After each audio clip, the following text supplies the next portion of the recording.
Cancer दुनिया की सबसे खतरनाक बीमारियों में से एक है। कैंसर का नाम सुनते ही परिवार में डर और चिंता फैल जाती है। इसकी सबसे बड़ी वजह महंगा इलाज और कोई सटीक दवा ना होना है। लेकिन अब कैंसर के खिलाफ एक बड़ी सक्सेस मिली है।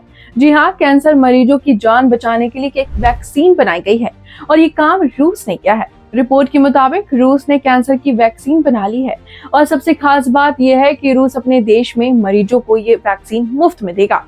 बताया जा रहा है कि इस वैक्सीन का इस्तेमाल कैंसर के बचाव के लिए नहीं बल्कि कैंसर के मरीजों के इलाज के लिए किया जाएगा। हालांकि अभी तक साफ नहीं है कि ये वैक्सीन किस तरह के कैंसर के इलाज के लिए है और इससे कैंसर मरीजों की जान कैसे बचेगी। इस कैंसर वैक्सीन का नाम भी अभी तक नहीं बताया गया है। हालांकि कैंसर की वैक्सीन बन रही है, लेकिन रूस के राष्ट्रपति व्लादिमीर पुतिन ने पहले इसके संकेत दे दिए थे। इस साल की शुरुआत में पुतिन ने कहा था कि रूस कैंसर की वैक्सीन के निर्माण के बेहद करीब है। फिलहाल वैक्सीन के ट्रायल फाइनल स्टेज में है। रूसी न्यूज एजेंसी TASS के अनुसार ये वैक्सीन 2025 की शुरुआत में लॉन्च होगी, यानी 2025 की शुरुआत में ये आम लोगों के लिए उपलब्ध होगी।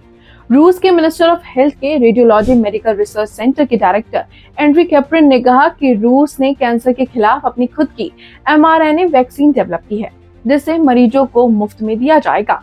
रिपोर्ट के मुताबिक इस वैक्सीन के प्री क्लिनिकल ट्रायल्स में ये बात सामने आई है कि ये कैंसर को डेवलप और उन्हें फैलने से रोकती है। mRNA या मैसेंजर RNA इंसानों के जेनेटिक कोड का एक छोटा सा हिस्सा है जो हमारी सेल्स में प्रोटीन बनाता है। इसे आसान भाषा में ऐसे भी समझ सकते हैं कि जब हमारे शरीर पर कोई वायरस या बैक्टीरिया हमला करता है तो mRNA टेक्नोलॉजी हमारी सेल्स को उस वायरस या बैक्टीरिया से लड़ने के लिए प्रोटीन बनाने का मैसेज भेजती है। इससे हमारे इम्यून सिस्टम को जो जरूरी प्रोटीन चाहिए होता है वो मिल जाता है और हमारे शरीर में एंटीबॉडीज बन जाती है। इसका सबसे बड़ा फायदा ये है कि इससे कन्वेंशनल वैक्सीन के मुकाबले ज्यादा जल्दी वैक्सीन बन सकती है। इसके साथ ही इससे शरीर की इम्यूनिटी भी मजबूत होती है। mRNA टेक्नोलॉजी पर आधारित ये कैंसर की पहली वैक्सीन है। कैंसर स्पेशलिस्ट MD मॉरी मार्कमैन का कहना है कि कैंसर की वैक्सीन बनाना बायोलॉजिकली इम्पॉसिबल है। कैंसर के लिए कोई वैक्सीन नहीं हो सकता क्योंकि कैंसर कोई बीमारी नहीं है, ये शरीर में हजारों अलग अलग स्थितियों का रिजल्ट है। फिर भी वैक्सीन कुछ कैंसरों की प्रिवेंशन में जरूरी रोल निभा सकता है। ये वैक्सीन कैंसर पेशेंट्स को ट्रीटमेंट के दौरान सुरक्षा देने में इम्पोर्टेंट टूल है, क्योंकि कैंसर मरीज को इलाज के दौरान दूसरी बीमारियों का खतरा बढ़ जाता है। रूस की वैक्सीन चीफ ने माना है कि पर्सनलाइज वैक्सीन बनाने में काफी समय लगता है, क्योंकि इसे कैलकुलेट करना पड़ता है कि एक वैक्सीन या कस्टमाइज mRNA कैसी होनी चाहिए। लेकिन अलेक्जेंडर गिन्सबर्ग के अनुसार AI की मदद से कैंसर के लिए पर्सनलाइज वैक्सीन बनाने में समय काफी कम हो सकता है। AI की मदद से इसे 1 घंटे से भी कम समय में तैयार किया जा सकता है।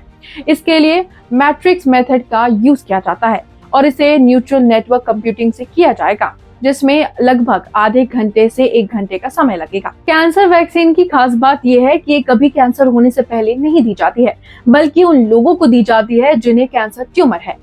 ये वैक्सीन हमारे इम्यून सिस्टम को ये पहचानने में मदद करती है कि कैंसर सेल्स दिखते कैसे हैं।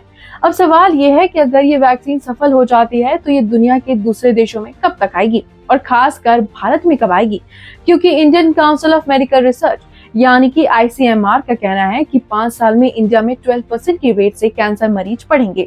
ग्लोबल कैंसर ऑब्जर्वेटरी के आंकड़ों के अनुसार 50 साल की उम्र से पहले ब्रेस्ट, प्रोस्टेट और थायराइड कैंसर सबसे ज्यादा हो रहे हैं। भारत में ब्रेस्ट, माउथ और सर्विकल और लंग के कैंसर के सबसे ज्यादा मामले सामने आ रहे हैं। अगर आपको ये जानकारी पसंद आई हो तो चैनल को सब्सक्राइब करना ना भूलें और इस वीडियो पर आपकी क्या राय है हमें कमेंट सेक्शन में जरूर बताएं।